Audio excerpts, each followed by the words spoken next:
Hi everybody, welcome back to On My Mind, and we are shooting an episode after so long. So long. So many of you have been messaging me about what happened to the podcast, why aren't you uploading, and all of that, and it's just that I just feel a little distant with this podcast episode.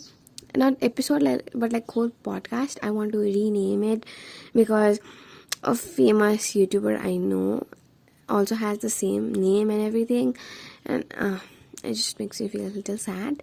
Anyway, today's topic is kind of a sequel episode to my YouTube video about books I read like this summer, and I'm so excited to share you the learnings from those books into this podcast episode.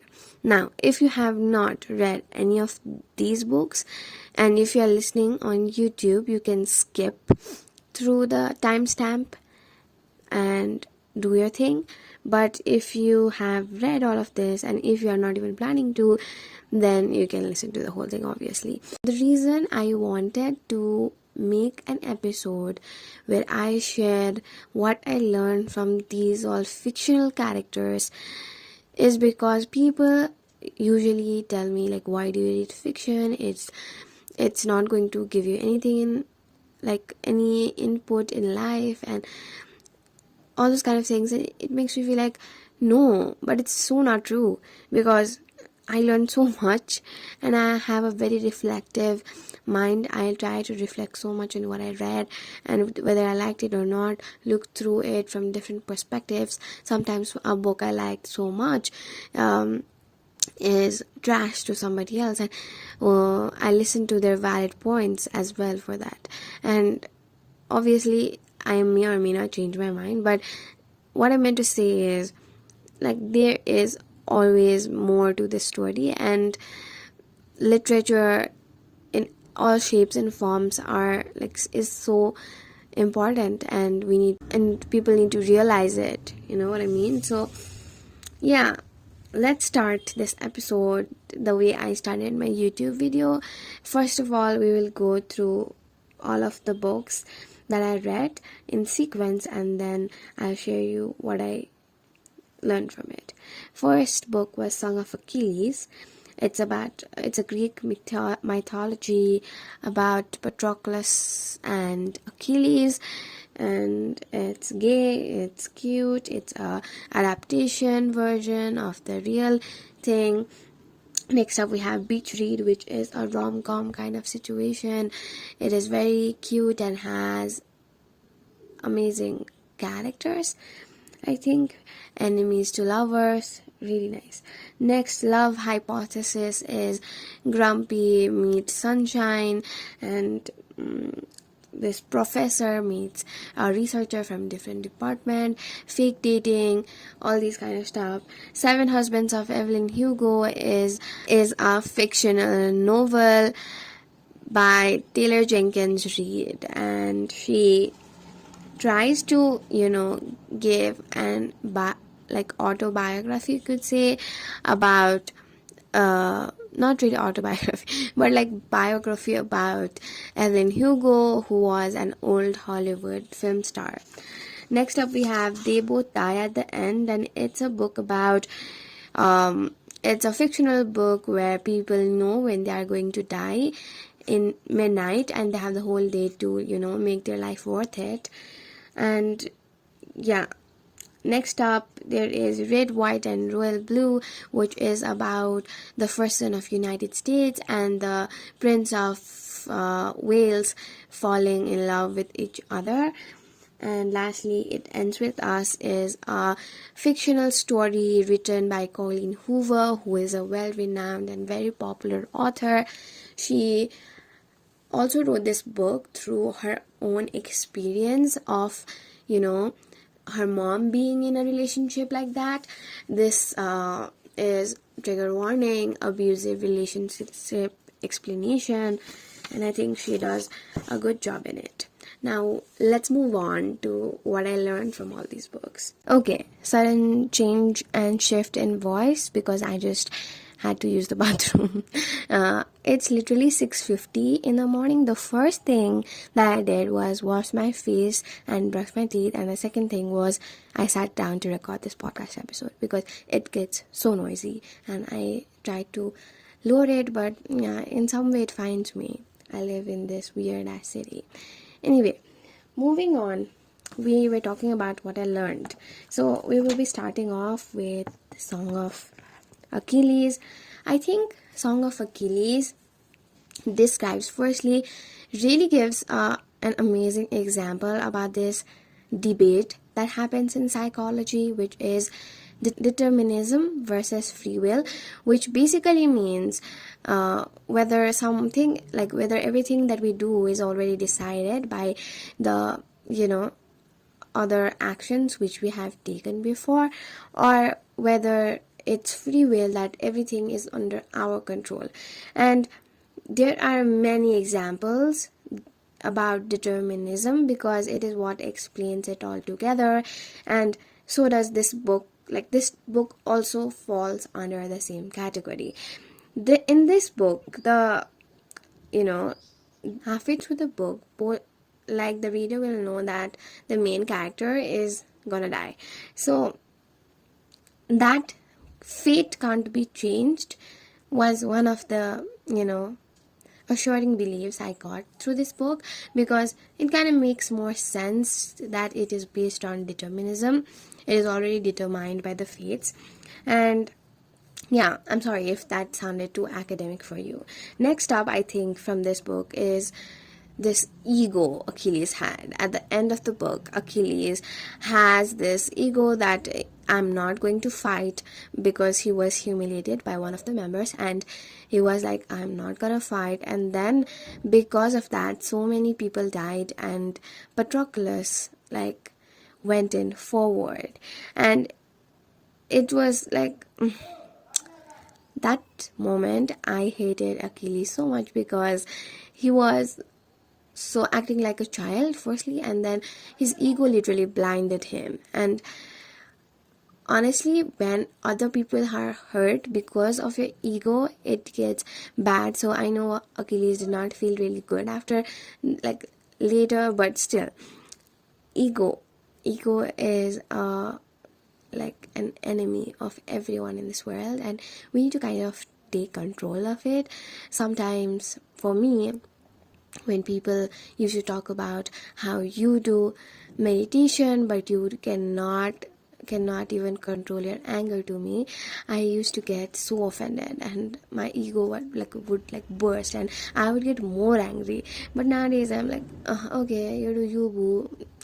My spiritual side does not work like that. My inner well-being doesn't work like that. If people are igniting that fire and lighting that fire in front of me, obviously I will be reacting to it.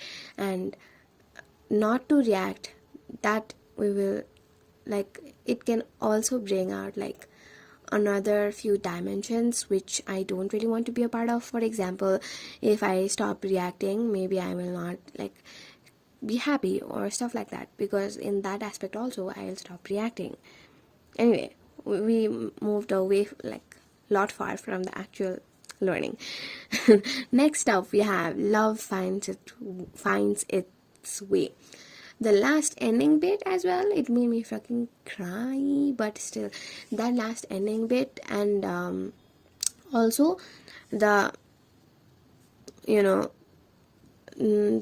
the time when Achilles decides to not decides to, but he is sent away to learn this mastery and all, and Patroclus literally runs away from the palace and tries to find him. In that kind of way, love finds its way. And even though the goddess did not approve, it got better at the end though, but in the first it was really bad. Anyway, next up we move on to Beach Read. I think Beach Read is one of those books that people say don't judge a book by its cover, because Beach Read does not have an enticing or stuff like that written all over its synopsis, or it will not make you like, so exciting, but it gets really deep and likes to explore the psychological side of the relationship one builds, how they build it, like how childhood trauma also affects a person later on in their life, how they remember all those little things. I think this book made me realize all that. And also, don't judge a book by its cover for the characters that Emily Henry built, because the first time they meet each other, they are already like, they know each other from college, enemies to lovers. So firstly, they do think that they are not so same, but they find some way. And yeah, next I learned something that is about myself. Honestly, I hate miscommunication trope. And that means like people, not miscommunication in this scenario, I think not communicating well, that is also miscommunication. So yeah, miscommunication in books, like people making, one person making out something entirely else, mindset about something that other person was not talking about. And I hate it so much, like so much. I have written here miscommunication trope and then less than sign, so you'll understand. Next up we have, I think Beach Read is a very cute and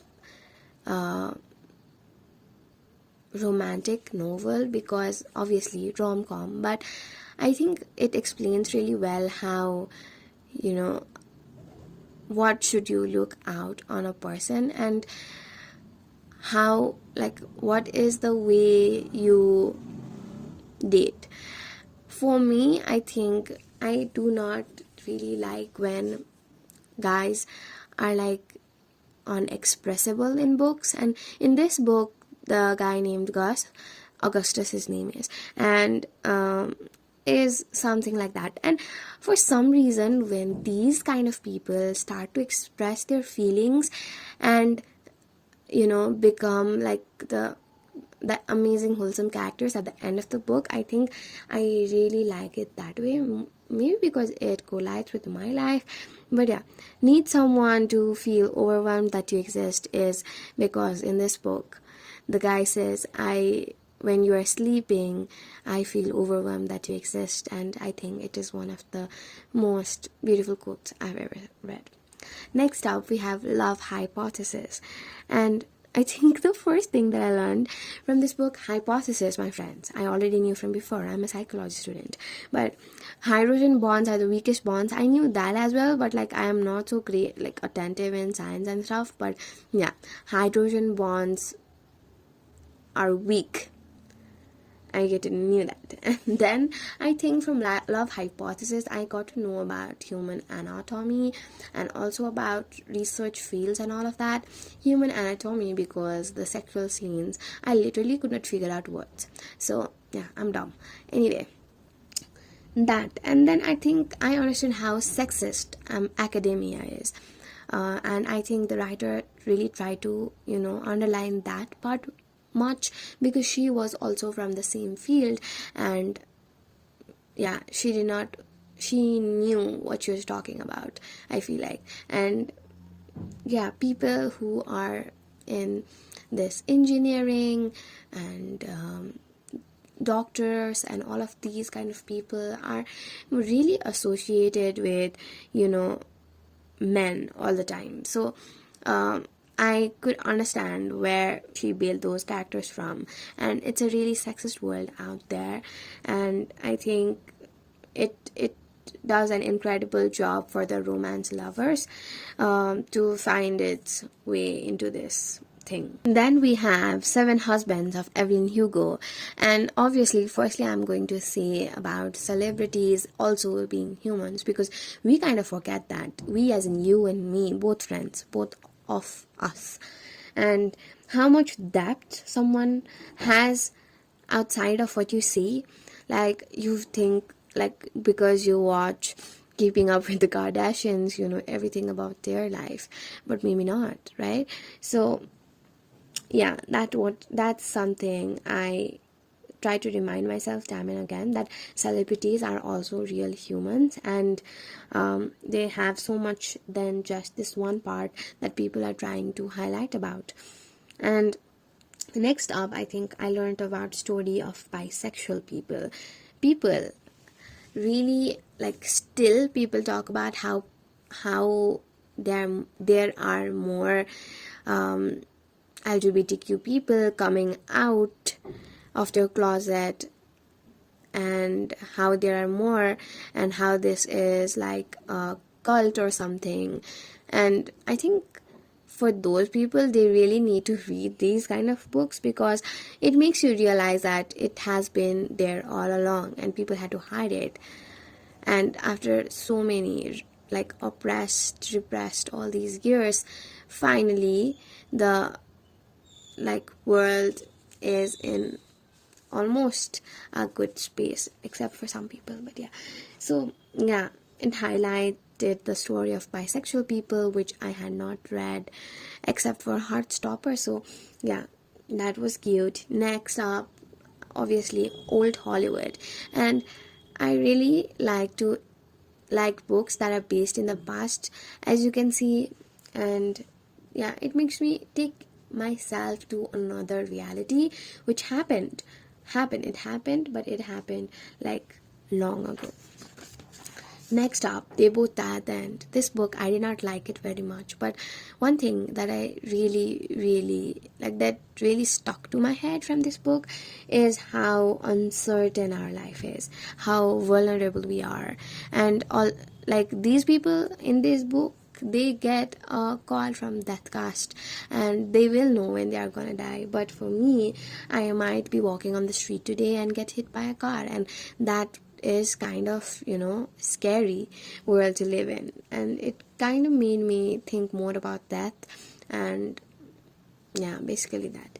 Next up, we have Red, White, and Royal Blue. I think the first thing that I learned from this book is politics, diplomatic relations, because I had no clue what a senator meant, and I still don't, but I feel like I have an idea of it. First, when I started, I did not even know what the word was like. So we have come a long way, and I think got to know more about how United States president works. As soon as I said that thing, I immediately regretted it, because she might not be telling the truth, and I have already believed it. But yeah, I think that politics part, I think it stuck with me. Next up, I think, why am I saying I think so much? Next up, I thought about. Next up, I learned how difficult gay people's lives are, especially when they are in a position, and how, scary that is to come out of the closet, just because if I do, the world may not like me anymore. And I feel like people need to understand, and I'm not trying to bash the writer, I'm just talking about people in general, need to understand that people who come out of their closet is just a phrase, and they actually have been that same whole person for a really long time. And after they have realized that, they try to, tell other people. But what I meant to say is, they are already that person from the very first, and just because they say it or do not say it, it doesn't change much. And also, I kept thinking about what will actually happen if Prince of Wales, like any prince, decides that they are like gay after maybe like another round of monarchy or something. Like, will that be acceptable? And I know that UK is so strict with their prince and all that. In this book as well, like, they try to talk like Prince Charles, who's already king. So he was the one who was going to the throne. But Prince Henry, I think they tried to mimic Harry. So Harry was the one who was like the side prince. So yeah, will that matter and all of that? I kept like trying to think about it.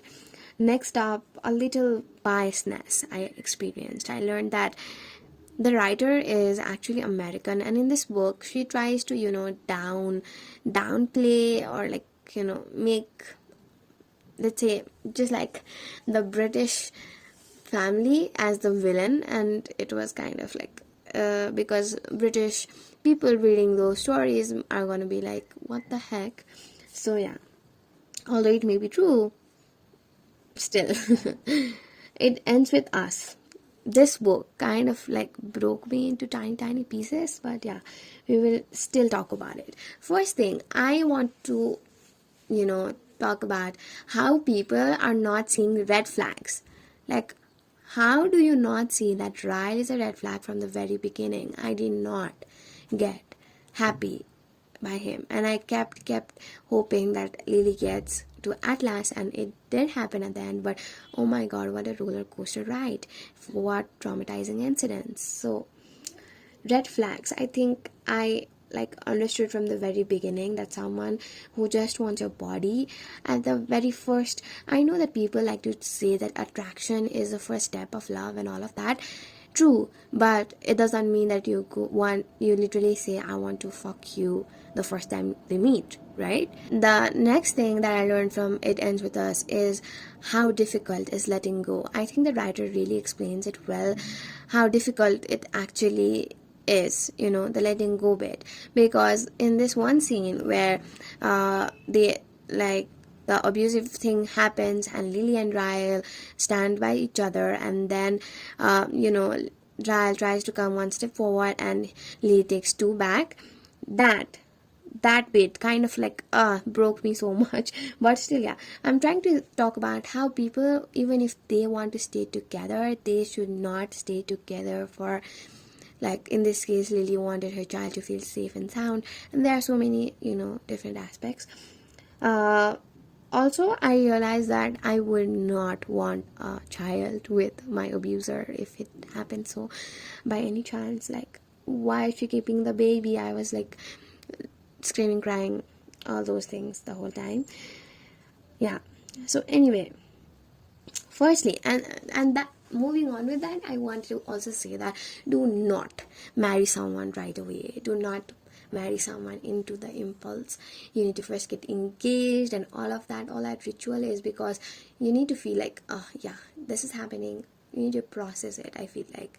And being with someone and yeah, feeling it right and all of that is good, but you don't really know that person. No matter how much you say you know that person, you will not know. And yeah, that's just basically it. And this is a wrap for this week's podcast episode. I hope you liked it and you will share this with your friends and family. Please subscribe in any platforms that you're listening to. And yeah, take care of yourself. I love you guys. Bye.